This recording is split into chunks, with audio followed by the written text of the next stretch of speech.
So I'm here today with Rayann Gordon. Rayann, thank you for being on the podcast. Thanks for having me. Yeah, it's a pleasure to get to catch up with you and talk. We were just talking before we started recording, but I think we met, I don't know, 12, 13, something like that years ago. And I believe we first met on a meditation retreat, which will be relevant to our conversation today to some degree. So thanks for being here. And how would you introduce yourself to people now in your life? Yeah, I would say I'm an educator, writer, researcher, and ritualist. And the main focus of my work, at least lately, is abuse of power in spirituality. Yeah, that's such a rich, important topic. It's a topic I've wanted to have more on the podcast, and some of my earlier episodes were around that topic. And I think you maybe went back and listened to some of them. But yeah, I mean, I'm obviously someone who's been interested in religion, spirituality, meditation my whole life, and I think it's just a good question to have, like what it looks like today, what healthy forms it can take today, and what are signs to look out for where you might be in an unhealthy group dynamic or even a more dangerous, high demand kind of cult-like situation. So can dive into some of that. So when you say you're a ritualist, do you want to speak to that? That's a little bit of an unusual thing to say. Yeah, it's one of those jobs where I'm always looking for the right title for it. As a ritualist, I think of myself as someone who provides spiritual care for people. So there is some overlap with therapy in that, we tend to people's emotions and their well being and help them process things. But as a ritualist, that's by working with ceremony, with ancestors, with the unseen world. And in that work, I actually see quite a few people who are recovering from abuse of spiritual power. So, using ritual and teaching them their own ritual skills is actually a way of rebuilding their own power and their own connection with the sacred in a way that's Hmm. unmediated by coercion or control.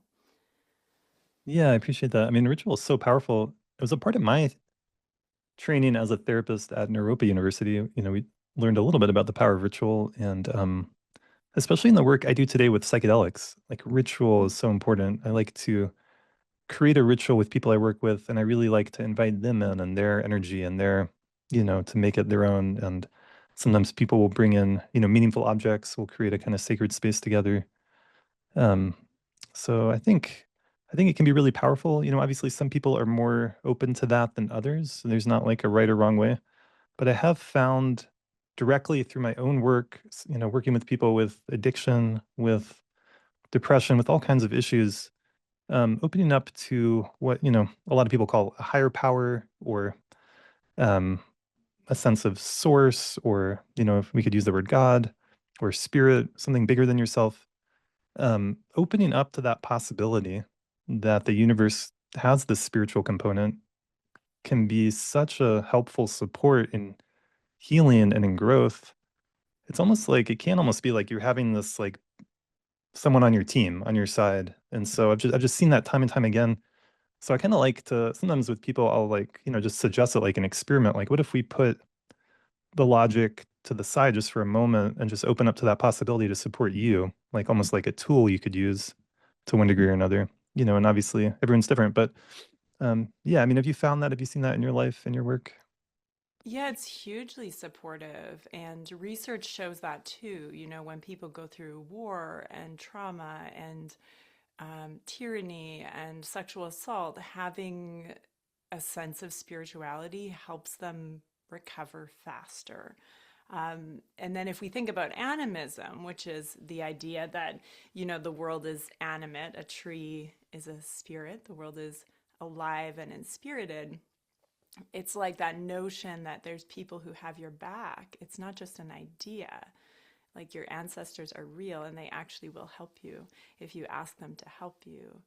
And it's really relevant for people who've been spiritually abused because if someone has, abused power and they were your spiritual teacher or leader, they usually work at convincing you in some way that the divine is punishing, um, that there's something wrong with you, Hmm. and that these external forces, God, gods, whoever it may be that they're talking about, are going to hurt you. Mm. So for people who have had that experience, to recover a relationship with a benevolent sense of the divine is difficult and also really, really healing. Hmm. Yeah, absolutely. Yeah, thanks for speaking to that. I mean, so that could be a big cost of being in a cult, using that word in the negative sense, or any kind of spiritual abuse, where then you're cut off from your own sense of what your spirituality was. And but, part of what I don't have a lot of experience working directly with people who've been in really destructive cults, some experience, but I certainly have experience working with people who have lost touch with that sense of spirit, of connection, of deeper meaning. And it's important to recover that for yourself. Like I was going to say, like the reasons why someone would get into a cult, there's actually a lot of good reasons. And part of the healing from that could be honoring their past self and the past choices they make and understanding where they were coming from. If they were looking for connection, if they were looking for meaning, purpose, if they were wanting to live a more ethical life, for example, all those kinds of things. Those are good things. We can celebrate them. And they got sidetracked or they got ended up in an abusive situation. It's just, I think it's so important to not blame yourself. Taking out that self blame and shame and guilt is a big part of the healing process.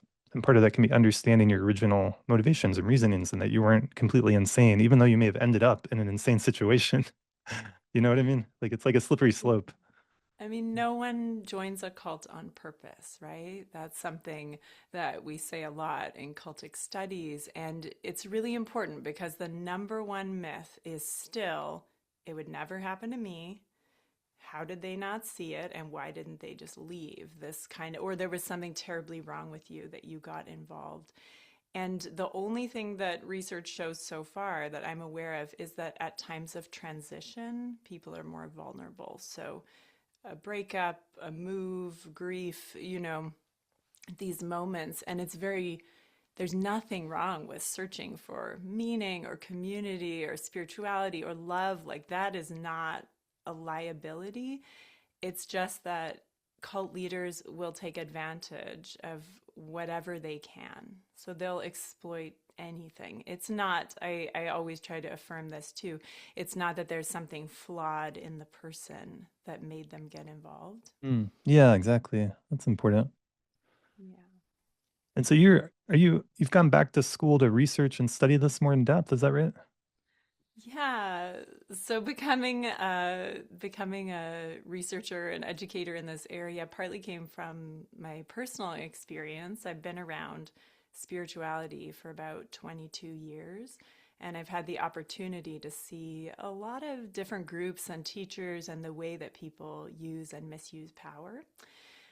In my 20s, I spent 2 years apprenticing to a channeler who really encouraged people to be dependent on her. And I would say guided people away from their authentic paths and selves. And then I spent 11 years in a high demand Buddhist group. And as a ritualist, I was seeing more and more people come in who had cult experience or who had experience with spiritual teachers that left them with these kind of hangovers where it's sometimes somatic, sometimes fear, sometimes kind of intuitive hangovers, but not being able to trust themselves Mm. or their relationship with the sacred. And so the more I saw that coming to me, I decided to go back to school. And I'm almost finished my master's in the psychology of coercive control at the Oh, yeah. University of Salford. And I also work as a researcher for the University of Victoria on complex trauma and cults. Wow, okay. Well, that's great that Yeah. you went back to school and you're studying that. I think it's really important. I think it's good to share information with people so that they can check themselves and what's going on, or if they have a friend who's maybe in a situation that might be like this. So, I mean, what would you say are some of the signs that a group has crossed the line into a cult? And I guess another piece I wanted to ask about is just the languaging. Like the word cult has a negative connotation, but Mm. you could have a group of committed people that are, mostly harmless or doing good things. So I think it's important to distinguish a cult with a negative or abusive patterns versus, a group of people that are maybe have some of the characteristics but aren't abusive or negative in those ways. Yeah, absolutely. Okay, I want to tell you my favorite definitions because definitions are so important here. Um, because what happens, so when people find out that I'm a cult researcher at a party or wherever, the first thing people say is, isn't all of Christianity a cult? Isn't all of culture a cult? Like, it's this sort of flattening that I hear, and trying to remove the value of the definition. And I Yeah. think when we're using the word cult in a psychological abuse kind of way, um, it's really important to know what you mean. So it's not someone you, and it gets thrown around politically nowadays, right? It's not someone you disagree with or a group that has strange beliefs. It's actually defined by the abuse that happens. So, my favorite definition has just come out because, these things are really slippery. So, researchers are always trying to define and redefine them. But this definition is from Ashlyn Hilliard of People Leave Cults. And they say a cult is a group united by a particular cause, person, or idea that involves thought reform, coercive control, and restriction of autonomy. And so, thought reform is a systematic process of breaking people down, and Mm. there's components to it until they become a deployable agent of the organization. In other words, their will becomes really co opted, Mhm. and the ways in which people are broken down are abusive and involve things like forced confession. Um, Coercive control is using fear and control systematically to alter behavior and increase dependence and make it so that people are not able to leave. And then the restriction of autonomy, we know what that is. So it's like, hang on a sec.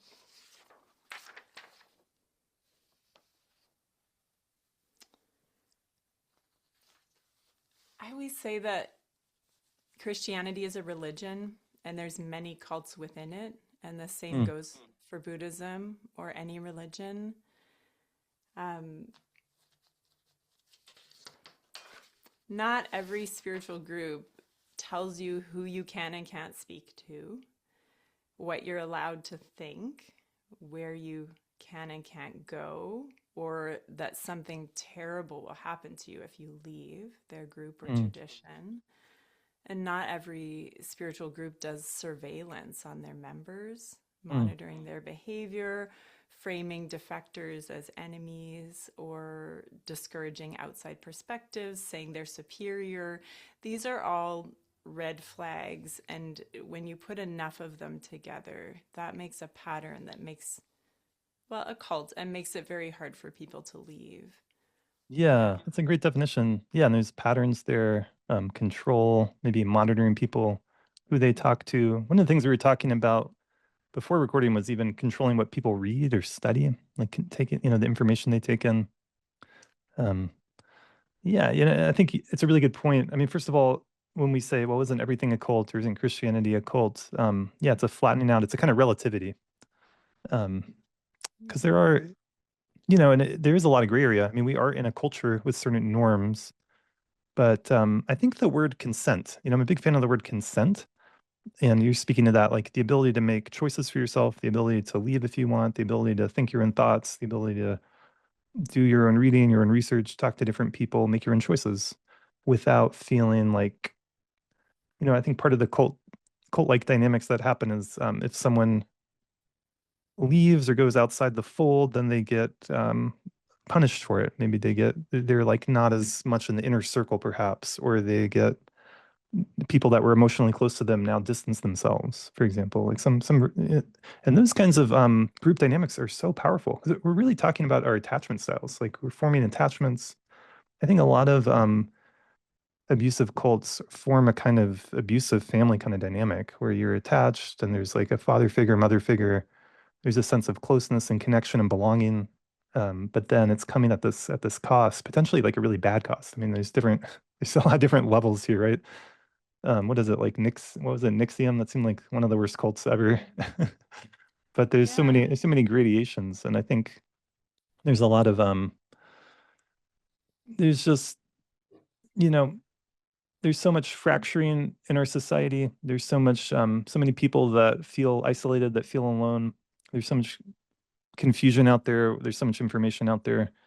So I think it's normal reaction to that to want to find a group where you feel a sense of belonging and where you can feel like you understand things, you know. But yeah, And those are like fundamental human, meaningful life. Like, we should not frame them as weaknesses. Like, people are group animals.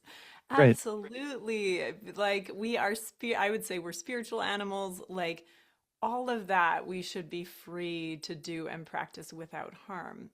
And, cult leaders will use whatever is available to them in terms of symbols and language, traditions, and cosmologies. So if it's Buddhism, Christianity, it could be politics. I know someone who was in a music composition cult. really.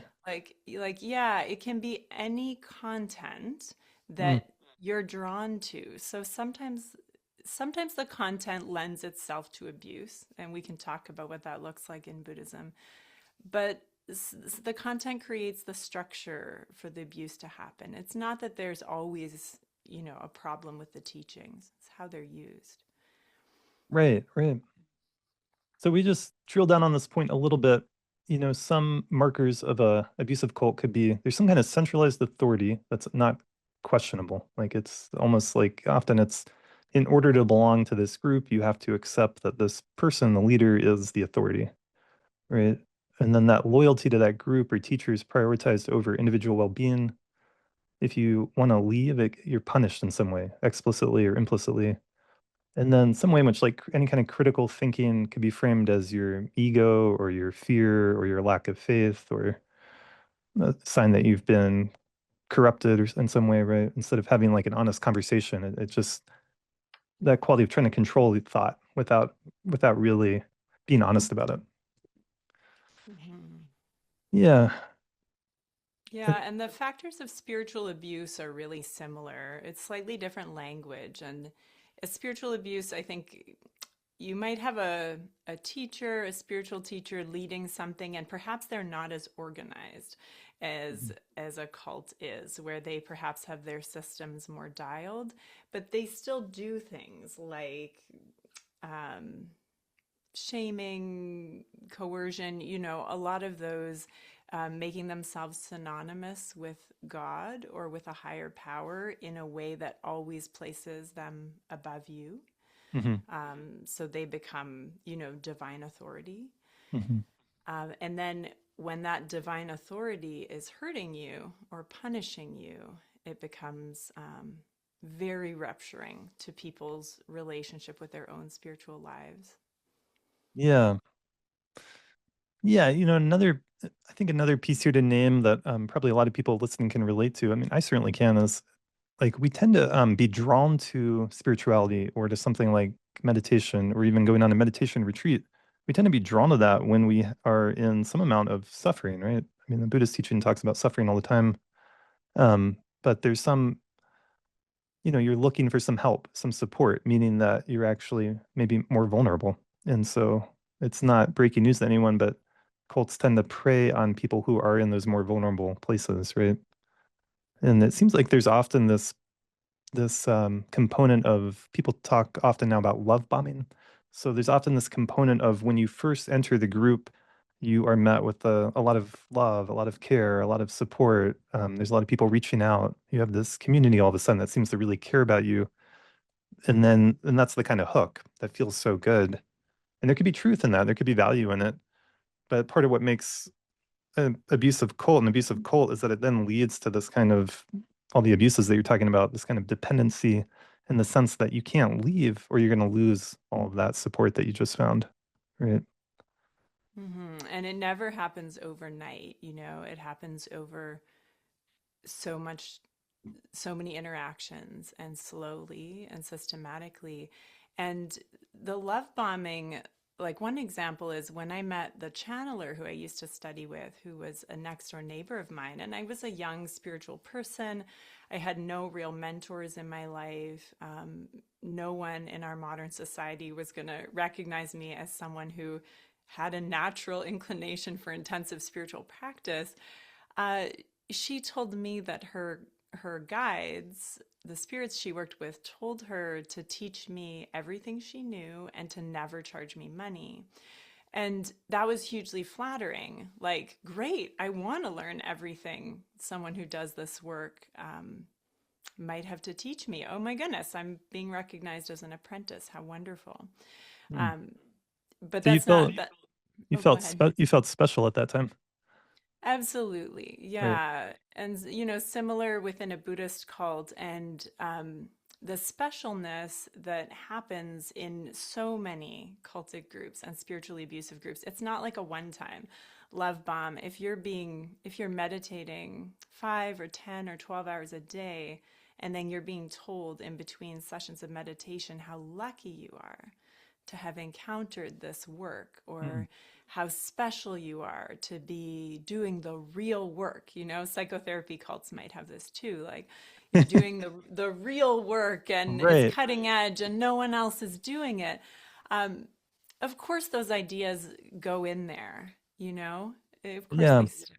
That's a good point, actually. I've seen so many teachers and leaders talk about that. This is the real work. This is the real path. This is the real way. Or yeah, and you see it in therapy and personal growth, personal development groups that can become very cult-like. Of course, you see it That's in a red religion. flag, Yeah. yeah. So yeah, that's a red flag. So like if there's that teaching or sense that this is the only way, and you're kind of talking everyone else down, it's a red flag because no human has all the answers, and they don't actually know what everyone else is doing or teaching when they say things like that, right? It's a manipulative strategy. This is actually something I feel really passionate about because I grew up in the Bible Belt in North Carolina. My mom was from England, my dad was from California, but that's where I grew up. That's where I was born and raised, and so I grew up around a lot of conservative Christianity.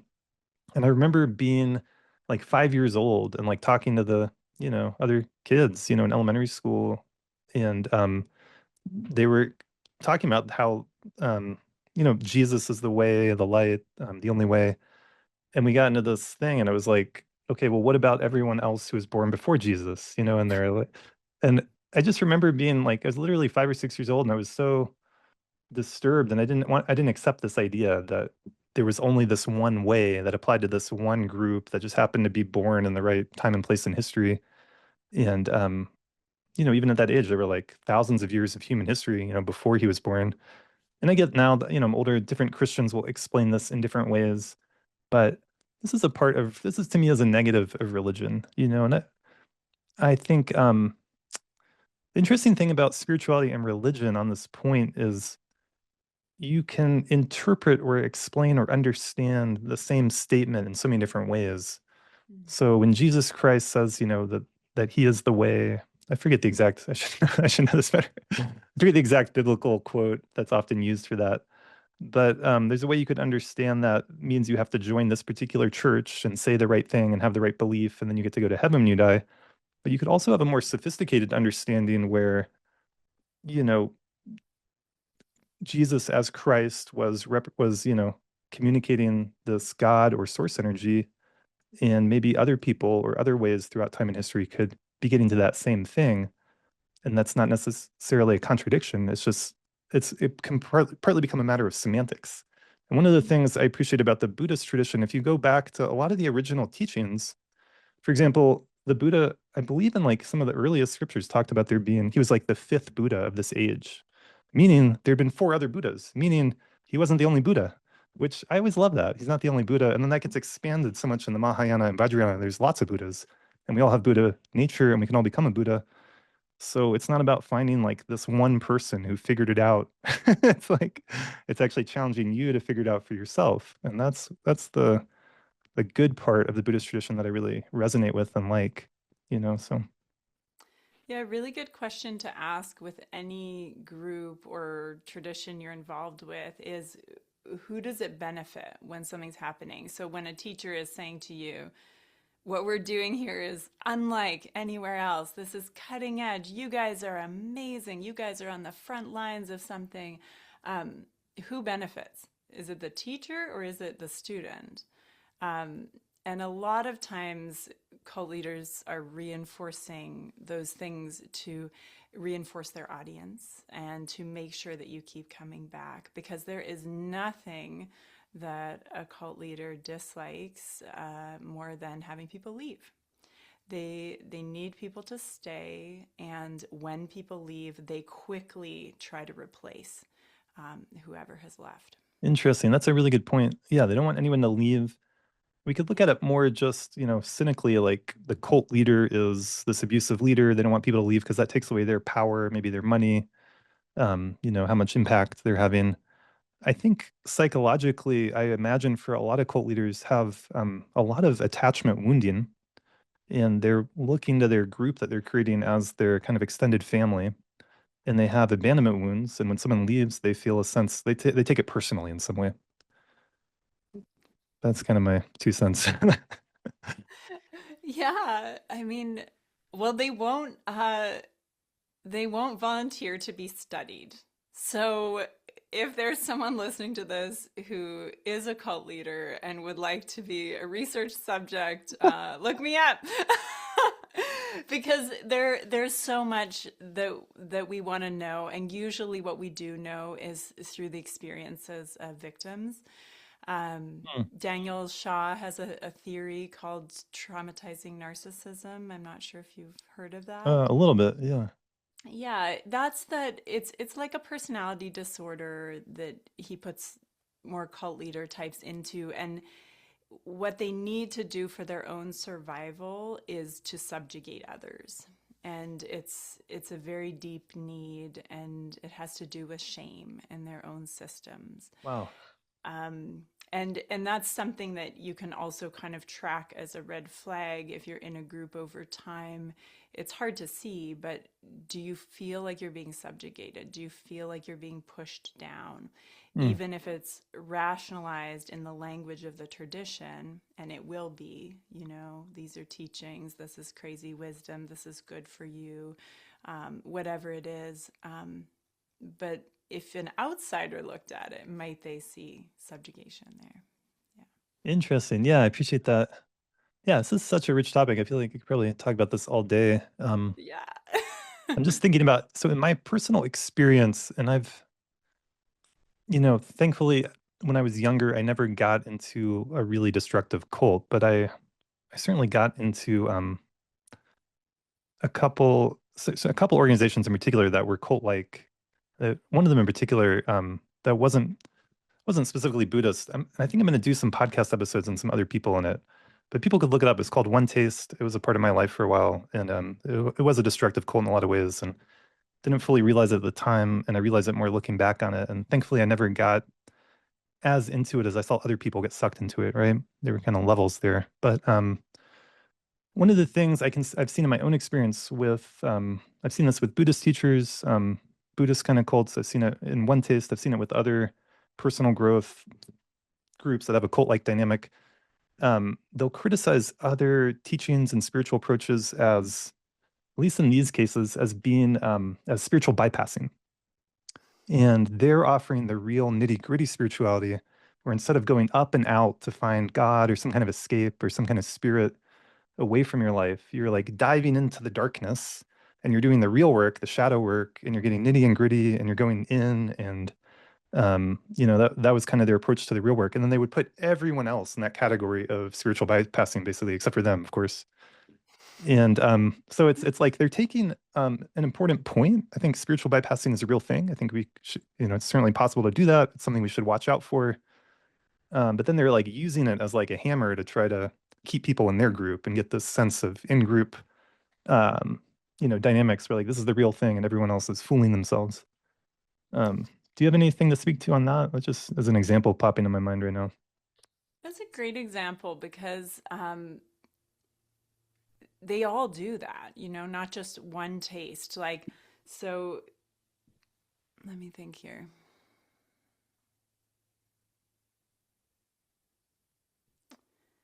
It reinforces superiority, but it Mm. also takes teachings that might resonate as true for you. So, in Buddhism, some of the things that can be used to justify abuse or excuse abuse or create that sort of sense of superiority and separation are notions like no self, the secrecy, ego, crazy wisdom, the notion of service, or thought stopping techniques.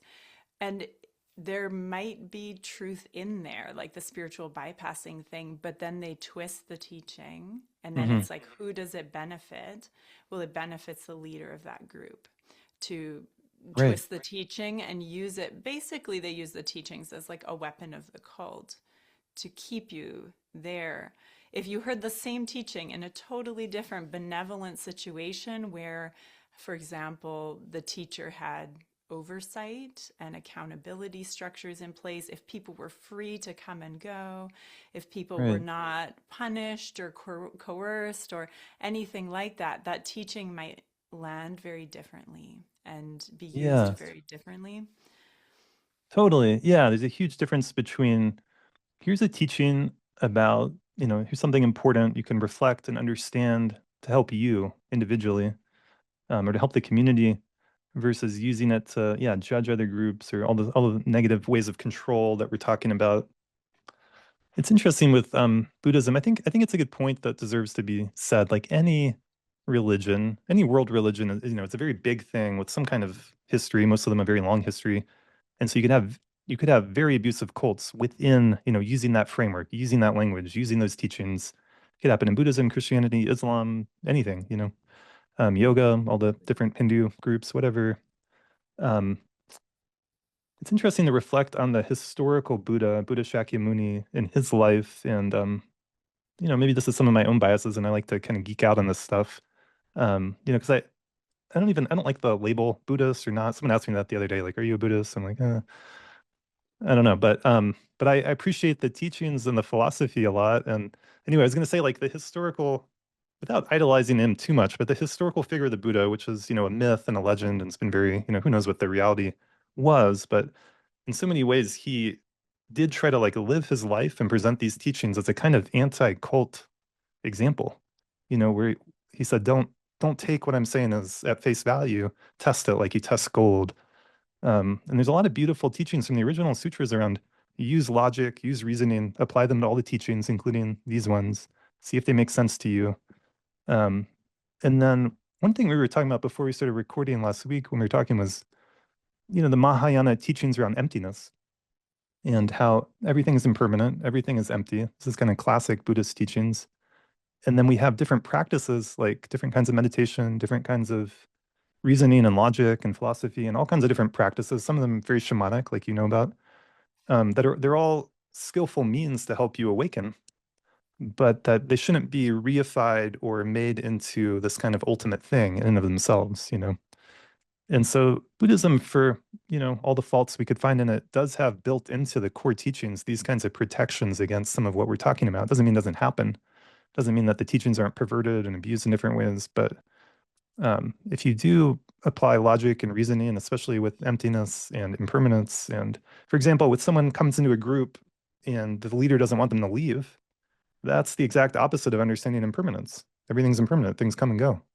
So a real Buddhist teacher like should never be trying to hold you anywhere, right? Mm. So at least that's how I see it. Yeah. Yeah, it's really tricky. It's really tricky. We talked about boundaries and meditation, and I think this is what makes it hard. Because if you're meditating intensively, like 8 to 14 hours a day, or, even 5 or 6 hours a day, and you're trying to dissolve your sense of self, um, your psychological boundaries are not intact at that point. Your boundary system is basically offline. And so, in those situations, when someone is trying to manipulate you or control you, or even doing something to someone else that's not okay, um, people rarely can spot it and they very rarely can stop it because their mind is not in a state that can do that, that can pull together that way. And that's why those spaces need extra, safeguarding and oversight and support. Yes. Yeah, that's it. Such a great point. I really appreciate that. And I know we were talking about that last week again too. Yeah, I think you're absolutely right. And I think a lot of specifically Buddhist meditation that's aimed at, awakening, like the deep, profound meditation, it is dissolving boundaries. And you're right, it is vulnerable and there is that risk. And so I think what you're speaking to is 100% right. And I think contemporary spiritual groups, meditation groups, sanghas, they need to become informed in this way and have some kind of safeguards and some kind of checks and balances, and not depend solely on one person, i.e., the guru. It's, it just shouldn't. At this point in our evolution and history and culture, I think any, sane, logical person who looks at the situation, kind of zooms out and looks at it, would agree with that. And I do see spiritual groups doing that. I see spiritual groups, Buddhist groups getting led by a meditation master and then having, um, for example, I got this email, what is his name? It's this teacher in California, and he's having like something like at least two therapists there to like talk to people. They have like a board of directors, which I get doesn't always work either, but they're at least I'm seeing examples of groups that are doing that. I was in a group with Dr. John Churchill. He's a meditation teacher here in Colorado, and they're talking about this very openly. And we would have a Sangha meeting, and everyone would talk about these kinds of issues to some degree. I mean, we didn't spend a ton of time on it, but they're trying to build a structure that has some safeguards in place and avenues and ways for that to happen. And um, yeah, and I think it's just really important for people to. I think this is a great podcast. It's important information. If you are looking at doing a long meditation retreat, it's good to know these kinds of things going into it. If you're going on a week-long meditation retreat, where just exactly like you said, you're spending most of your day meditating and trying to realize the truth of no self and trying to awaken or trying to, have these good results that can come from that practice, you should understand you are entering a sacred space. You're entering a very vulnerable space. It's similar to going on an ayahuasca ceremony.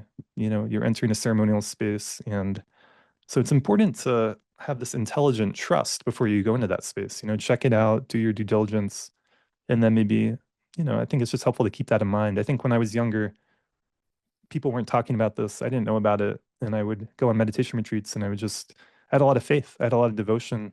I had a lot of trust in the practice of meditation. But looking back on it, there were huge problems happening with the Sangha and the organization. And I saw it in Gombe, California. I can speak about this openly. I went there when I was like, I just graduated undergrad, and I was like all about meditation. And I did a work study there at this Dzogchen Dharma Retreat Center in Northern California. It's very isolated. You're out there in the woods. It's very beautiful. It's very conducive to meditation.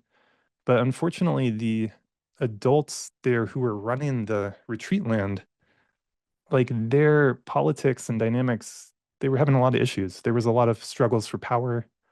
Um, it's a little bit, I wouldn't exactly call it an abusive cult, but I just saw these longtime meditators having interpersonal conflict and difficulties and power struggles and trying to like hide it and trying to cover it up. And interestingly, in that case, the teacher there was or is Choki Nyima Rinpoche. He's the guru, and he comes like once a year. And so when he came, everyone's on their good behavior. And then when he left, there would be some people like telling other people what to do, go clean this. I was You're muted. You just muted. The How about last word now? yeah, that's good. The last word I heard was I was. Okay, hopefully all that came through. Um, okay, I'm gonna start over again. So I was an intern with a group of about five other interns, and it was abusive in some ways because we weren't being paid for our work. We were actually paying a small amount to be there, and then we were getting room and board. Anyways, I saw how firsthand how someone could have been meditating for 30 or 40 years and still be kind of an asshole and bossing people around and like, trying to have their little power in their little corner. Anyway, I'll just wrap this up. But interestingly, about 3 years later, I was there at this retreat center when Choki Nyima Rinpoche came back, and the problems had gotten so bad that more and more people were aware of them. And he fired everyone in a leadership position, and he established a new leadership thing. And I believe it's in a much better place now. I'm not as close to it now as I was then, but that was an interesting example of the guru, the leader, kind of clearing the decks and kind of saying, this isn't working. Whatever conflicts you guys are having, that's not what this place is about. And we're just going to kind of start over. So that's one example I can share from my life. Yeah. Mm-hmm.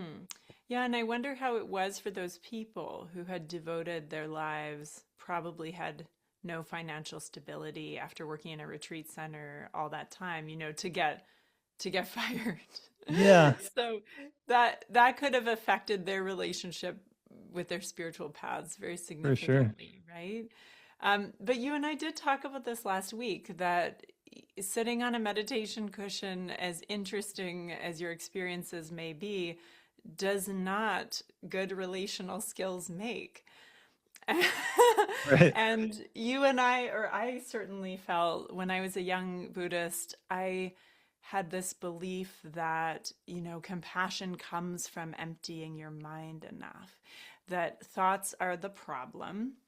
There's this problematic thing that humans are doing all the time that, in hindsight, as someone no longer in that cosmology can say is as natural as breathing and blood pumping, but thoughts are the problem. And if you still them enough, then you can be compassionate. Then you'll be like a good person, and then your relationships will be great.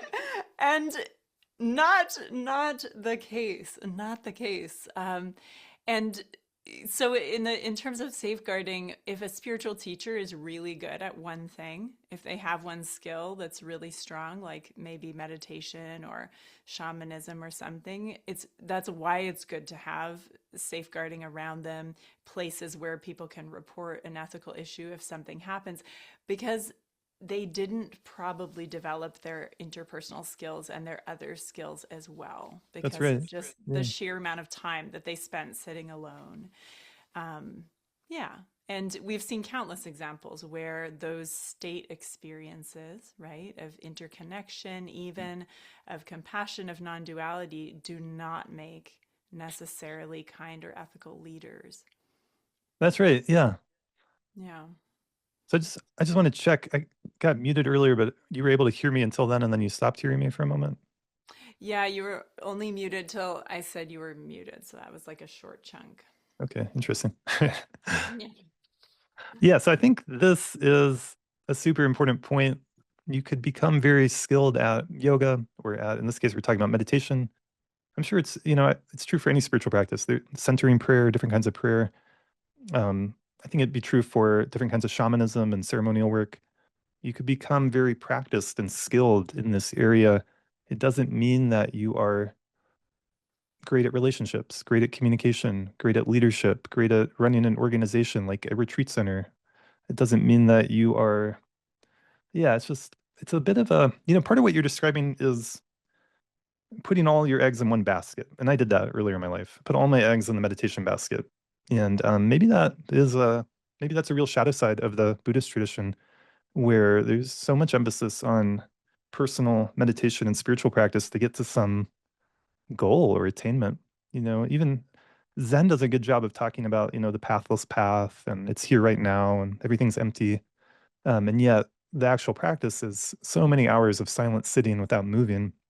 It's not necessarily going to make you better. It can help. I do believe meditation can be a kind of superpower where you're able to learn how to refine your focus and your attention and how you're using your energy and your attention. And then you could apply that in different situations. So I believe that in theory, being skilled at the practice of meditation should help you to be a better learner, should help you to be better at learning new things if you can apply those skills, mindfulness skills, right?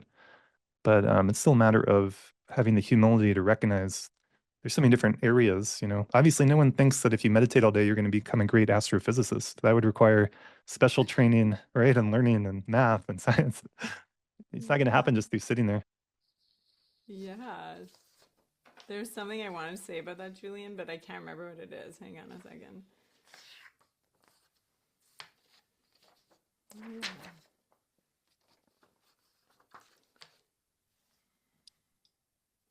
Yeah,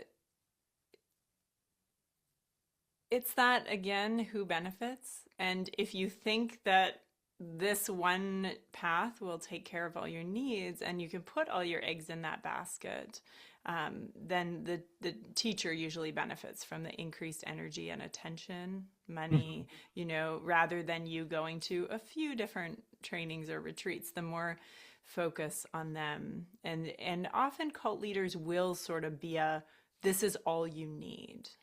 And even though the channeler who I studied with when I was very young she didn't run a cult. She was not consistently abusive. But if I talked about going on another program or to fast or something, she would Mm. absolutely discourage that. Oh, Um, interesting. So there's an element yeah, of control there.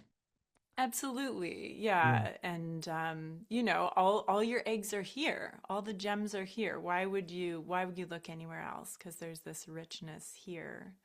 Right. Um and I'm personally like if we think about how to prevent this, um because I consult with people who are in groups where something's happening, where something's coming to light in the group. There's issues with a spiritual teacher, and sometimes they call me to talk about it. I can't tell you how many times I've heard the teacher say, one person at the top, usually a man, say, I'm accountable. Oh, who are you accountable to? The students ask. I'm accountable to God or gods and my wife. And that keeps me accountable. And And my wife. and my wife. This is what they say. And it just cracks me up. And it's also very sad because there will be students under them who have spent thousands of dollars and years of intensive training and linked their careers to this person, right? Yeah. Like people who become coaches, teachers, therapists, shamans, whatever they're doing, they're linking their career to the lineage of the teacher. Mm. They're investing hugely, and the teacher has no oversight. They get to do whatever they want. And then when their behavior comes to light, that it's not okay, there's no accountability, and all their senior students are left just having to wipe their resumes, start over, dissolve any association with that person, which is incredibly unfair, Mm. and really bothers me. So if you're spiritually shopping, say, if you ask someone who they're accountable to and they say God and their wife, I would say go the other way. There's other ways to create accountability, and it's not always perfect in small organizations, right? Like say someone has a coaching private practice or something. It's not always perfect, but there are places like the Association for Spiritual Integrity, um, yeah, just different organizations, and to have a place where if something goes wrong, the student can reach out Yeah. for help. Yeah. Well, I would certainly encourage people to have a good therapist on their side or a good coach, you know. Maybe even find someone who's outside of that group and they if the group's good for you, a good therapist should be supporting you in your spiritual practice, it's helping you. But that could be a place where you could get some reality checks and feedback. I mean, another thing with cults is like they are cutting you off from friends and family. So that's a big red flag, right? That's a huge one. Um, you should be able to have people in your life that can reality test you, that can you can check in and be real with and give you real feedback.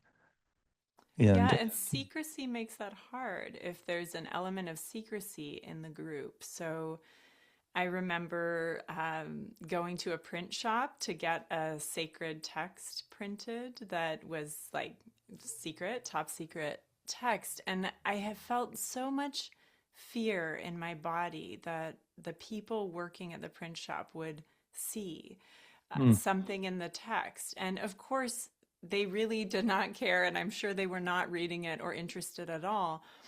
But I was so worried because if they broke the secrecy, if I broke the secrecy somehow, I had internalized that that would somehow affect my relationship with the divine mhm.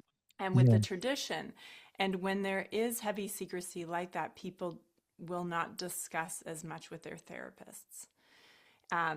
yeah, If they won't show a text to their therapist, or perhaps there's a transcript where the teacher is insulting them or publicly humiliating them. Maybe there's even a record of it. It could actually be really beneficial for a therapist to see. But if it's secret and if you share it, you will be possibly harmed by Mm, some outside divine force or in trouble with someone. It becomes really hard to get a reality check. totally. Yeah, thanks for sharing that example from your life. Secrecy is, of course, a big part of Vajrayana or Tantric Buddhism, but it's also very dangerous, and people should really check in with themselves. Are you within ethics? Is this in alignment with what you really believe? But yeah, I think there's a real risk there, and I'm sure it shows up in all kinds of other situations too, like that Nixium cult. They branded women. That was supposed to be very secret, right? That's an example of secrecy, obviously being a Yeah. key part to the abuse that's happening. And with Nexium, they didn't allow any therapists into their retreats. So, it was this notion that therapists create problems, they have too many ideas, they can't do the real work that Nexium is doing with their own kind of pseudotherapy modality. Mm. But it was to prevent oversight, to keep anyone who might spot an abusive dynamic from seeing it. Jeez, yeah, that's a good example. And you can imagine all the justifications for that. But now, knowing what we know, we look at that group and we say that was part of how they maintained their abusive dynamic that they were doing. Yeah. Oh, man. Yeah. Well, let's see. I mean, there's one question that we were going to ask, which is, does the guru or cult leader, like, are they aware of what they are doing? Are they aware that they are causing harm and abuse? Are they true believers? How cynical are they? I guess as I ask the question, it must be the case that there's a range of answers here. They're not all the same, obviously. So we could imagine some cult leaders are true believers and they literally drink the Kool-Aid with their followers, unfortunately. But it also seems like I haven't looked a lot into Nixium, but that seems like an example of just a very cynical, kind of evil, narcissistic, sociopathic person who I can't imagine really believed most of the bullshit coming out of his mouth. But I could be wrong. I don't know what's going on in his head. How would you speak to that? It's such a great question, and it's one that I ask a lot.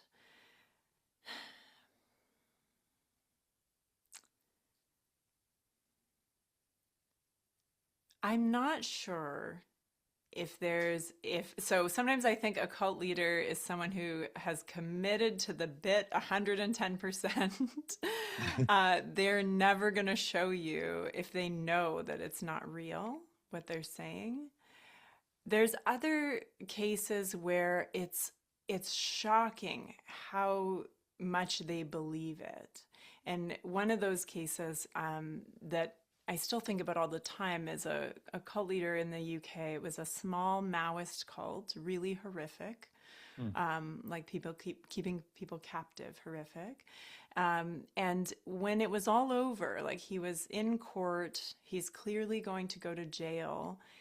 He tried to convince the jury of one of his, biggest delusions. Basically, part of his cosmology to control people was that there was a machine called Jackie that could see what his students were doing at any time and could punish them by killing them or creating earthquakes and so on. And I know it sounds really extreme to an outsider, but again, they got indoctrinated into this very gradually. And he was really telling the jury how bad Jackie was.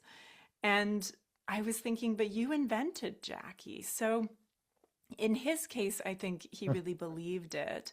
And all the ones I know who are on the more extreme end, it seems like they're fully, almost like they're in their own cult, Right. not outside of it. And I often think with abusive Buddhist teachers, like with all the talk about impermanence and freedom and these things, wouldn't it be so nice if they would just like get a different job? And non-attachment, like just go be a baker for a while or something. But they can't. They Mm. won't, you know, That's an interesting point. because it's deep, it's feeding something very deeply, and there's a deep identity there. But Mm. yeah. So But we don't know for sure if any of them really don't believe it. I haven't seen evidence of that yet, though it is possible. Possibly mm. Jim Jones, I'm not sure. But we have seen evidence, it seems, where they really believe it or they're acting like they do until the very, very end. Right. Yeah. Again, I'm not an expert in this, but it seems to me like Ron L. Hubbard, who created Scientology, was very consciously creating a cult and a religion. And I don't think he actually believed a lot of it, but I don't know.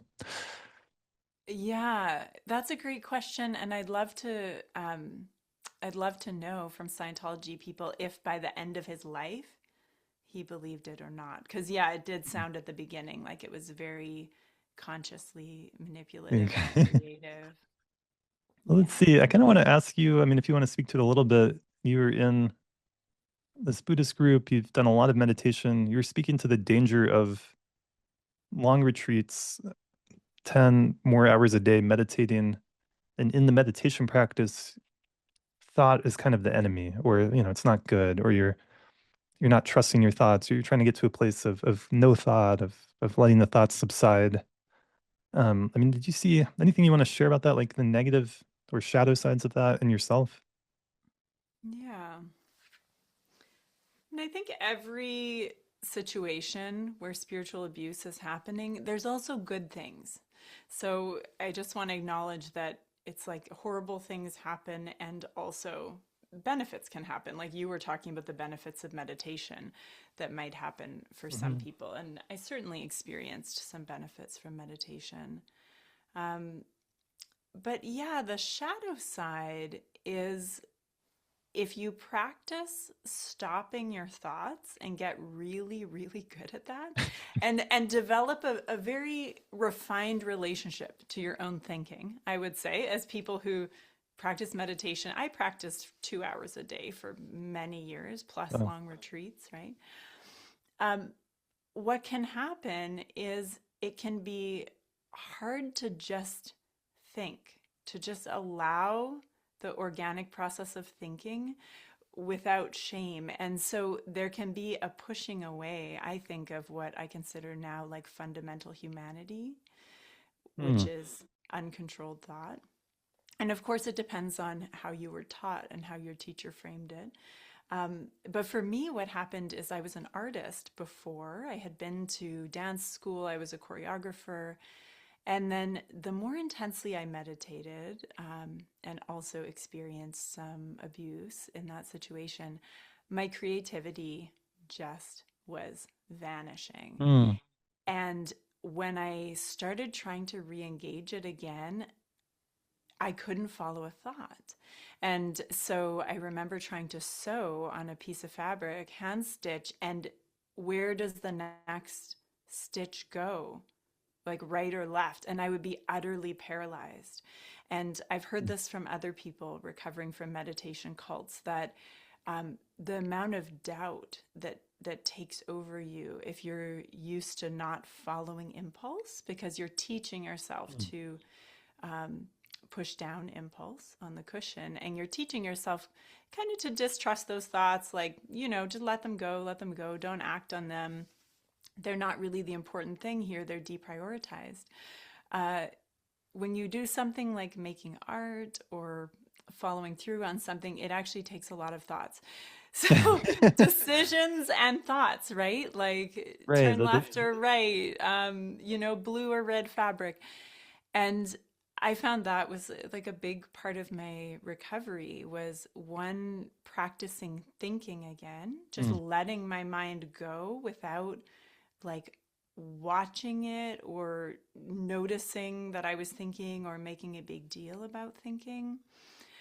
And then finding actually pleasure in thinking, like, oh, if I let this thought go and Hmm. go, it can like be really fun, because I hadn't done that in a long time, like letting thoughts be fun. And then starting to make art again, Hmm. um, and following those thoughts and those impulses to the end and waiting for the next one and like surfing on them, right? Hmm. Um, Right. Maybe daydreaming or fantasizing or imagining or just thinking things or yeah, that is so human. That's yeah, and I think what that could be a big shadow side. I mean, and you connected it with, I think, decisiveness. And I can relate to that too. If you're constantly dissolving things into emptiness or being in the space of no thought, getting these teachings and meditations around equality and oneness and interconnection and realizing no self, it can be very beautiful. It can be tremendous insights there that can be extremely liberating. So I'm not knocking that at all, but I think there is a shadow side of in the relative world, we need a strong, healthy sense of self and we need to make decisions at times. And when you're immersed in meditation, and I can speak to this for myself, like it can be hard to decide left or right, up or down. Am I going there or not? And the teachings, a lot of those teachings are saying explicitly everything is equal, have spontaneous action rather than deliberate action. And it can undercut that ability to, yeah, make a decision, unfortunately. and also to notice and report abuse, right? If you're Right. dissolving your thoughts and you're having a thought, oh no, did something bad just happen? Dissolve, right? If you're in a retreat container where writing is discouraged because writing is discursive thought, as sometimes it is set up that way in retreat settings, if you don't write it down and you're constantly dissolving your thoughts, it's going to be very hard to form a clear memory of what actually happened. Um, Mm, so yeah. those are just it's ways where the situation becomes really ripe for abuse. Yeah. I agree. Um, and I recognize we don't have all the time in the world to go into it all, but it is a nuanced, complex subject that we're talking about now. And you can certainly, I believe, meditate in ways that take into account what we're talking about. Someone could hear this and they could make a really good argument that these shadow sides or downsides of meditation we're describing come from misunderstanding the path or the teachings.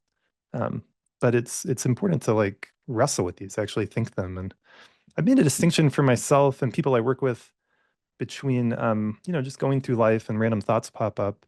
Make a distinction between that and like actually thinking about something consciously and thinking it through and using your logic and your reasoning. And that's a really important skill to develop and to do from time to time. But it takes like like you're consciously thinking something through. And then I think you're also speaking to the value of just letting the mind wander at times, letting yourself daydream. And there's been a lot of research that creative people will daydream more than other people, like that it's a part of the creative process.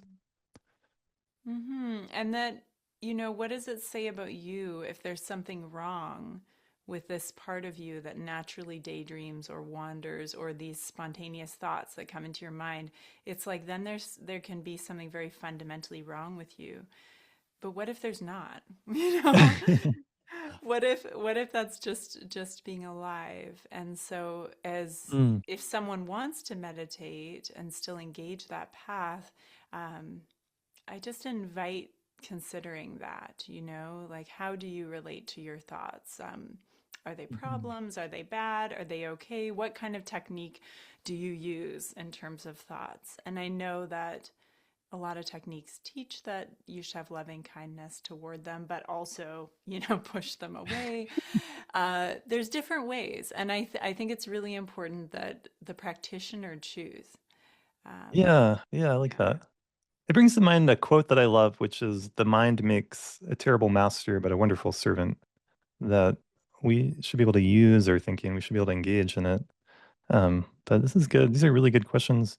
If you want to share with us, I mean, meditation was such a huge part of your life, 2 hours a day, all these retreats. Did you make the choice then to just completely stop at some point? Or, yeah. Yeah. Not right away. When I left the group, I still did practice for a while.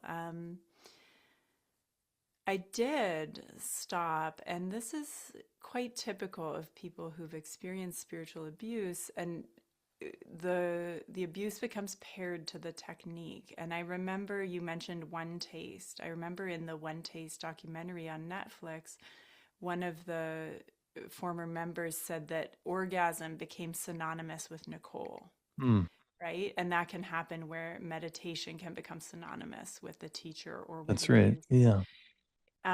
So I did stop meditating in the way that I was taught. And if you looked at it from an outside perspective of someone who was never a Buddhist, they might say, oh, Rayann deep breathes and she does prayers and she, does these different things that might look meditative. But I had to reclaim it. I don't practice any thought stopping techniques. Hmm. That's a clear part of my practice now. I don't feel the need for that. But I'm naturally still a spiritual person, and I'm a ritualist, so I love to sing. I love to pray. I love to prayer. I love to pray. I love to do ritual with people. I do quiet. I do things that quiet my mind. I do things that bring healing or move energy. Hmm. Um, and I think the most important thing is just finding the way to connect to the sacred that feels organic to your being.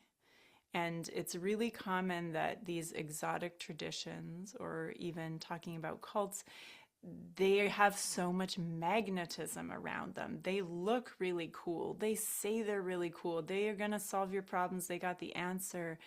And my experience of leaving one has been that, oh gosh, I was being told that I was so lucky and that we all, were amazing and this was it and our lives were so expansive.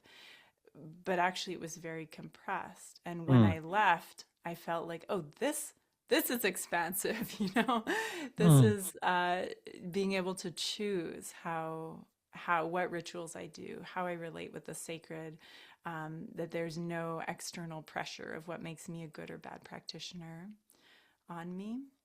Yeah, Yeah, those I those appreciate things that. feel important. Sounds like you're finding your way and making more choices that work for you around what you are really called to rather than what you're told you should do. Is that a way to say that? Yeah, I think of it as like, when you're in a cultic situation, the teacher co-opts your soul path.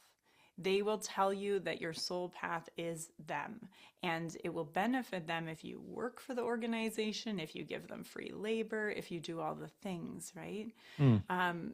But when people get out, if they're able to re-engage their spirituality, which is what my research is on, finding out what it actually feels like for them and what they want to move toward is so important. And I always suggest that people, like, one, get a good therapist who has experience with spiritual abuse or cults. Otherwise, they might have a hard time with it. You might find a good grief ritualist, Hmm. because grief is such a part of leaving these situations. Even if you weren't there for very long, it can be a huge loss to leave a cosmology and a community. And then introduce like awe and beauty into your life. And I think Yes. that's one Yeah. of the magics that lets people's spirituality take a new shape. Hmm. Some people might end up in the same tradition they were abused in or choose to stay there. But seeking out awe and beauty, like go find that sunset, go make the art, even if it's like a bit hard for you to make it at first. Eat the really good food, Hmm. like finding those things that awaken that sense of divinity in you. The more you do that and stimulate that, then you orient toward the paths that are right for you. That's been Hmm. my experience, and that's what I'm expecting to see in the data on my research, but we'll see. Interesting. Yeah, I look forward to hearing about that. There's one Mm-hmm. thing coming to my mind that I want to share. I think I've always kind of had this quality of one foot in, one foot out, even with all these different meditation retreats and groups I've been in. And so for me, I still meditate every day. It's an important part of my life, but it's certainly evolved and changed a lot over time. And one thing that I'm remembering is when I got really into Buddhism and meditation and would go on these retreats or to these retreat centers, I remember being explicitly told like not to do yoga, like that wasn't a Buddhist practice. And I'm actually glad I made the choice to continue to do yoga for my physical health because long hours of sitting is really hard on the body. Yoga and stretching was really good for me and for my body. And then I've kind of followed that thread in my life where I've really honored my physical health. And I've seen in a lot of spiritual groups where they downplay that or that is somehow a sign of ego or um, strain from the real teachings or the real practice. But I don't agree with that. And so for anyone out there listening, like you can go on a meditation retreat, you can stretch, you can take care of your body, you can eat healthy, you can take supplements. All those things, as obvious as it sounds, can support your practice. And I'm really skeptical of anyone or group, even if they're a great lineage holder or a great tradition. I'm really skeptical of that kind of attitude of kind of downplaying that. It's that's kind of a big subject for me, actually. I think in traditional societies, if we go back to Tibet 200, 300, 400 years ago, they didn't have all the toxins in their environment that we have. They didn't have all the choices around food that we have. So I think to be a sane, healthy person in today's world takes that discernment, takes making good choices. And obviously, you don't want to be too tight with it. We want to have some flexibility, but there's this kind of idea in a lot of Buddhist groups of like just eat anything that's offered to you, kind of goes back to that, which is a beautiful idea, but it doesn't work in our world today. If what you're being offered is like Doritos and hot dogs, like no, like you treat yourself well. You go on a retreat with Doritos and hot dogs? I would go on retreats where we would meditate a lot and then we would have this big feast offering practice and I would eat it as part of that as a ritual practice. And it is a profound teaching to like that you can be okay eating different things, but they would Hmm. have all kinds of like junk food and all kinds of stuff. And then some of the older practitioners, like it was clear just looking at them, they were overweight, their posture was poor, et cetera, et cetera. And yeah, I'm actually glad now that I'm getting older and older that I've taken good care of my health as best I can. So Yeah. Mhm. anyway, well, thanks for sharing all your wisdom with us. And you seem like, you've been through some situations in some groups that were abusive, and you haven't given up on yourself and you haven't abandoned your own spiritual path. So I want to just honor that in you. Mm. Thanks, Julian. Yeah, I hope that all of my work makes that easier for other people, whatever it looks like for them, because it won't look the same for everyone coming out of a hard situation spiritually where they decide to go next. But my work is geared toward making that pathway a little easier just to find your way. Yeah, good. Hopefully, Yeah. this conversation will contribute to that for people listening. And thanks so much. Let's stay in touch. Let me know how your research goes.